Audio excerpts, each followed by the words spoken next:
Recording in progress. Hello, everyone. My name is Erdem Akpınar, and I am an attorney at law from Istanbul Bar Association. In this demo video, I will talk about the process of invalidating a patent through litigation, also known as patent invalidation lawsuit.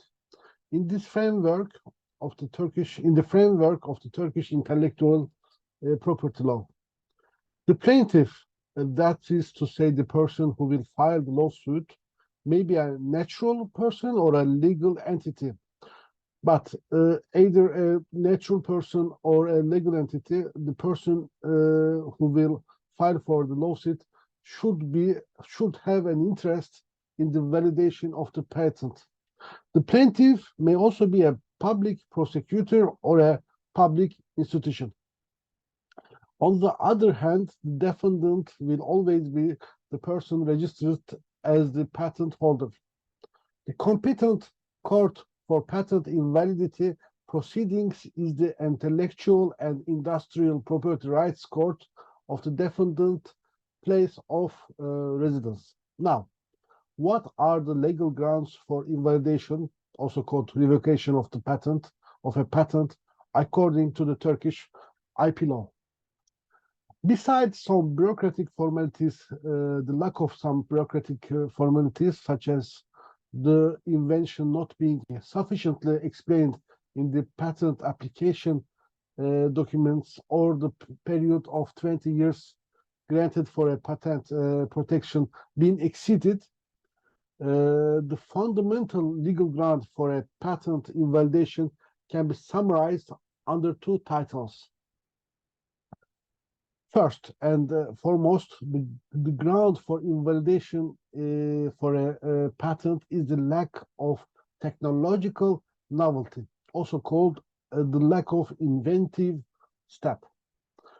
And the second ground is the lack of industrial applicability of the subject matter of the patent. Let's start with the lack of technological novelty or inventive step.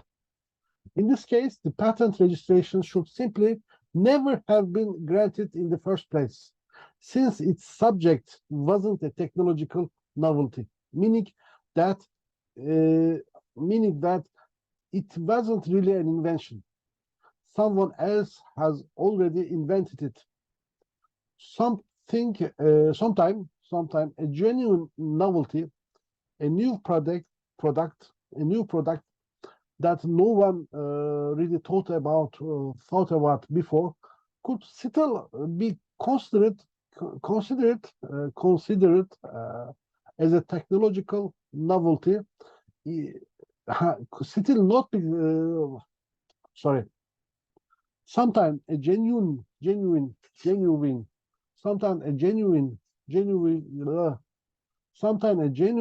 novelty, a product that no one really thought about it before, could still not be considered as a technological novelty if it is just a good idea that anybody could have thought about before. What I mean by it? If a new product, something that didn't exist before, is just the fruit of a good idea. An idea.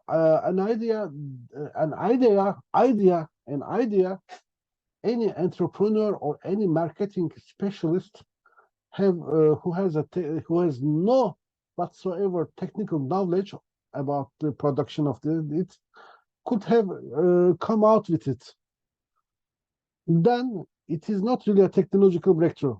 If anybody who doesn't know anything about the production process of any product, meaning that it's not a technical person, technician, engineer, just someone with a good idea, then it is usually 99% time not a technological breakthrough.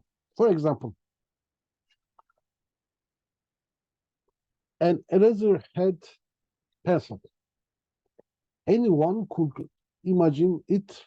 Anyone could have have this idea in his head. Anyone could imagine it, but uh, it is still new. It is a new product. The first time it was invented. So if anyone could imagine it, and also the most important part is this part, and also create it with no need to have a technical expertise to concretize this idea, this imagination, uh, then it is not a technological novelty. It is so obvious the first time someone saw it, for he or she immediately will understand what is its purpose and how this new object works. Okay, so it is intuitive to everyone to understand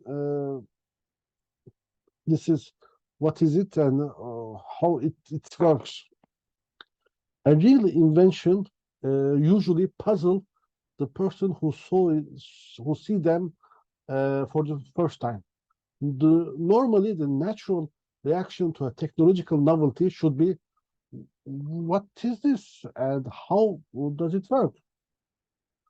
On the other hand, on the other on the other hand, on the other hand, on the other hand, on the other hand, on the other hand, on the other on the other hand, let's imagine a cream that you that cure baldness. Okay, for example, one applied on his bald head and hair start to grow. It is easy to imagine, and I bet every bald man has thought about it, has imagined such a product before. So, if someday it is really invented, it will be a technological novelty.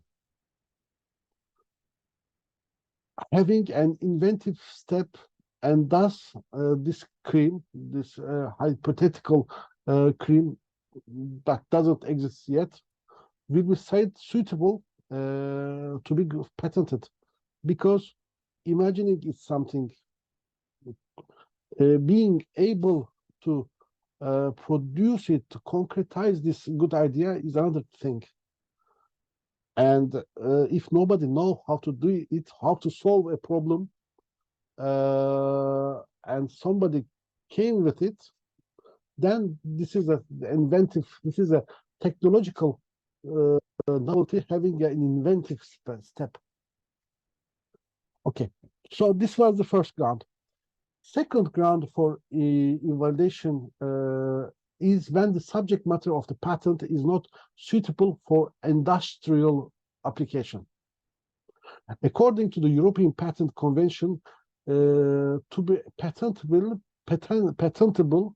means that the invention can be made or used in any kind of industry, including agriculture. However, the law excludes, Turkish IP law and European IP law excludes methods for treatment for the human or animal body by surgery or therapy and diagnostics method practice on human or animal body. From patentability, those are excluded because these methods are regarded as not susceptible for industrial application. The purpose of this exclusion is to deny patent protection patent protection to methods which serve medical purposes, so that no one could be harpered in the practice of medicine by patent legislation. The results of the invalidation decision of a patent takes effect retrospectively, and the protection of the patent application or patent is deemed to be ex officio. In other words, once the court has issued a final decision of invalidation, the patent automatically is removed from the registry. Once a patent is removed, is invalidated, the unrightful patent owner, or more precisely, the one who has been removed from the registry as being the patent holder, may face a claim for compensation from people who have suffered damage due to his gross negligence or acts of bad faith. That's all for this video. I hope my pronunciation was clear and comprehensible enough. Thank you very much.